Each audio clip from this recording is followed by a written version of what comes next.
One thing I've been thinking a lot about is, can you, as a spiritual person, be engaged in politics? Does it serve you in any way, or is that just a pendulum or an energy trap designed to vampire energy out of you and into some kind of an outrage culture trap? You know, as a spiritual person, from the framework of the book I Am That by Nisargadatta or A Course in Miracles, we know that the world is Maya, the world is illusion. And so we are in the world, but not of the world. And that's a really important thing to remember when we are attempting to engage in politics, because what it means is that we have to move to the balcony. We have to move to the 100,000-foot view on a regular basis. Otherwise, we will get trapped in ground culture, and ground culture is always engaging with the illusion rather than seeing it for what it is, which is simply a play written inside of consciousness. And so in I Am That, when Nisargadatta talks about swallowing the world means that you recognize yourself as the observer of the play. You recognize that everyone is a character in that play. And because of that, you don't have to be as emotionally involved in how characters are showing up. You wouldn't go to a Broadway play and see the villain and immediately be triggered by that villain, unless it was triggering something, an experience that you'd had in real life, and that hadn't been fully processed. Anger and triggering is always a signal from the feedback loop of reality that there's something to be processed, that there's some side of our street, the sidewalk on our side, that needs to be swept and taken care of.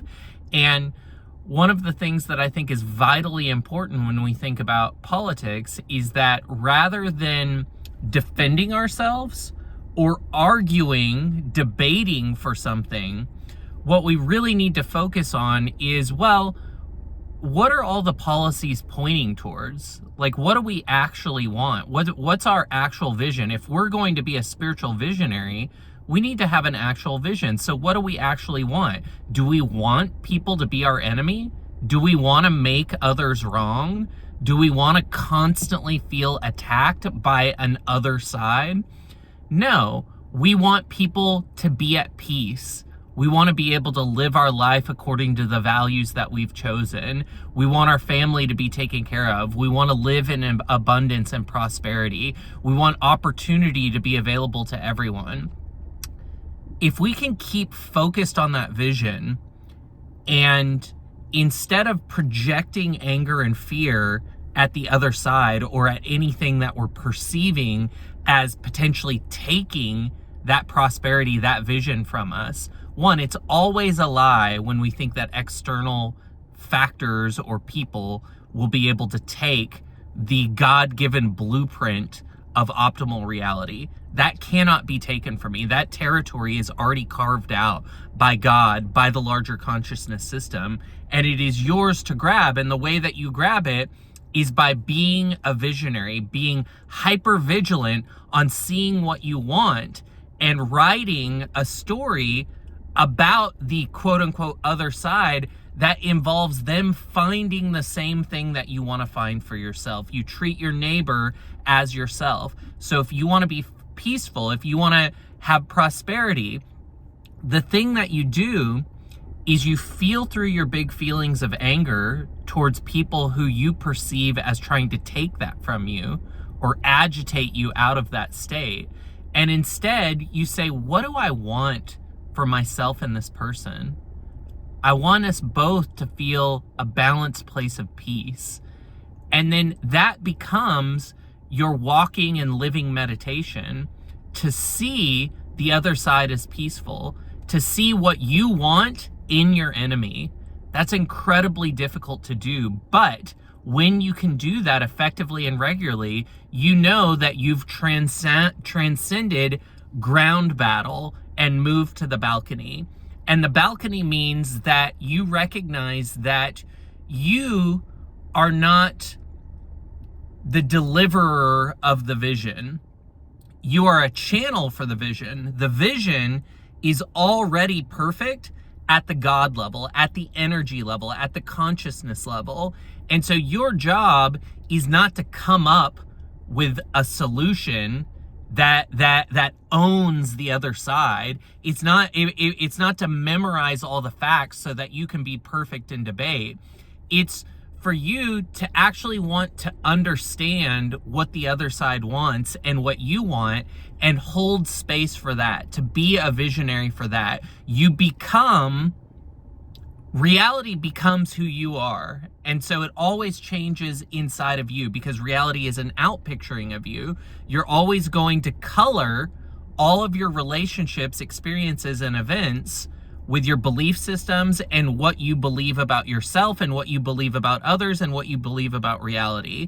And so as a visionary, you may not understand or even have the wherewithal to say nice things about your enemy, but God already sees them that way. God already sees, as the author of the play that's happening within the stage of consciousness, God already knows the play is unfolding perfectly, and that the drama of the play is more about entertainment and creating a proper feedback loop for you to analyze your choices and decide with your free will where you want to go to have a satisfying experience, and to determine the type of things that will be meaningful for you.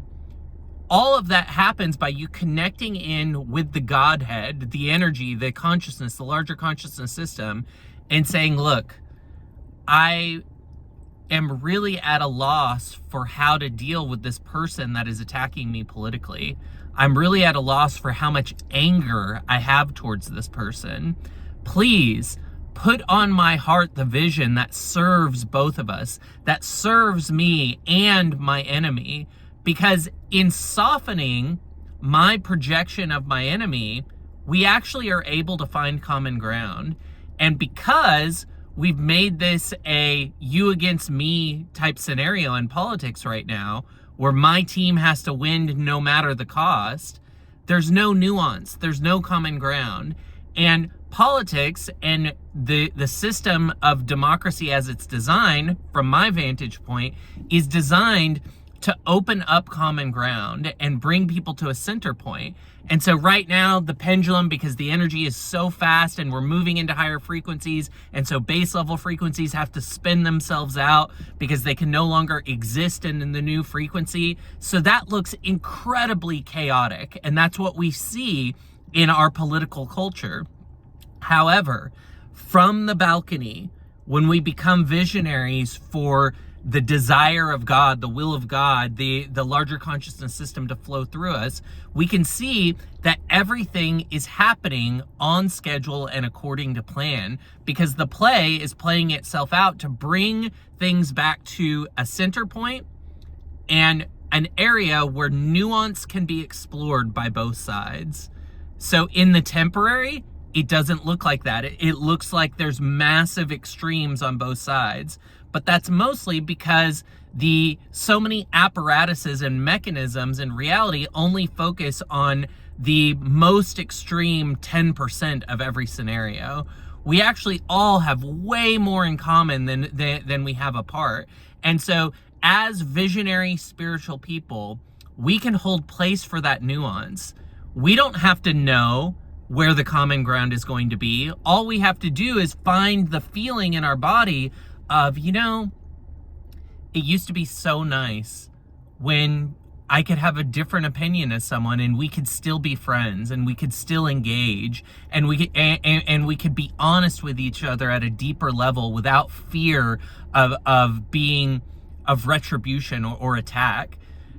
I really like having friends that I can be honest with, and I really like knowing that when I hold peace in my body, even my worst enemies get peace. And what that does is it creates a layer of forgiveness over all of that, where we can actually engage in a meaningful way again, in a productive way, and build in our communities towards the outcomes that we feel will be most beneficial for our communities and our families. That can easily happen when you become the visionary that swallowed the world. When you recognize yourself as the observer, that allows you to write the play of consciousness in concert with God. And so when you become the author of the play, you're not mad at the characters that you're building out. However, when you start to label an enemy or an other as an other, your ego is writing a story for them. And that story is less about them and more about your ego, because all story is ego. You write a story for yourself, but you also write a story for every single person that you perceive. And so our job as spiritual people is to rewrite those stories towards mutual benefit. And this does not have to show up immediately as action. This idea that we have to immediately counter someone or that we have to be in absolute resistance to the other side, otherwise they're going to gain ground, is flawed and incorrect. It's a ground game that is not efficient in the long term. The most efficient way to be effective in politics is to take a balcony view, become a channel for clear energy, and then act from inspired action. There's so much opportunity, no matter which side you're on, to live and become the main character in your movie right now. There's so much energy that will back you up when you figure out what that looks like. But what the most optimal thing for your reality is going to be is when you can be a champion of nuance, a champion of common ground.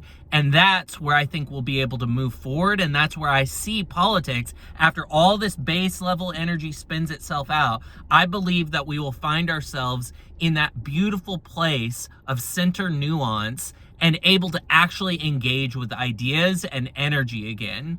So let me know what you think. How are you dealing with the political conflicts that show up in your life? Are you able to go to the balcony and swallow the world, or are you still playing a ground game? I'm looking to build a community of people that want to explore reality from this balcony spiritual perspective. If that's you, hit the like button, hit the subscribe button, introduce yourself in the comments, and let's grow together as a community. Bye.